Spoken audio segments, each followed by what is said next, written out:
Une fois encore, le Conseil de sécurité des Nations Unies est divisé sur la réponse à apporter à la Corée du Nord après son nouveau tir de missile.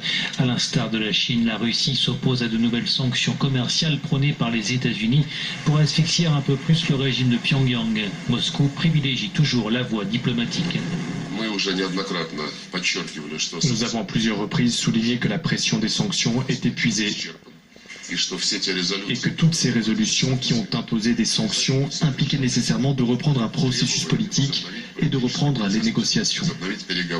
Les Américains ignorent cette exigence, c'est une grosse erreur.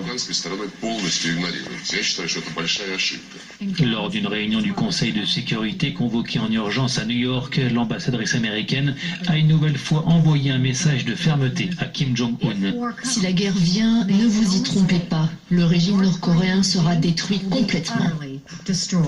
Washington va-t-il passer des mots aux actes? À mon avis, les États-Unis ont déjà étudié secrètement la possibilité d'une frappe préventive pour détruire tous les sites nucléaires de la Corée du Nord.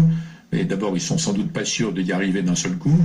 Et après, il y a des capacités de représailles terribles de la Corée du Nord sur la Corée du Sud, et notamment sur Séoul, qui est juste à côté. Le plus vraisemblable, c'est que le monde va accepter des grues de force, qui est un pays, la Corée du Nord, qui est devenu nucléaire, comme 2 ou 3 autres pays l'ont fait, en dehors des pays prévus par le traité, et qu'on va faire avec beaucoup de déclarations très dures, mais qui n'auront pas de conséquences pratiques. Selon Pyongyang, le dernier missile lancé ce mercredi est capable de frapper la totalité du territoire continental américain. Dans sa dernière déclaration, Donald Trump a qualifié Kim Jong-un de jeune chien dérangé.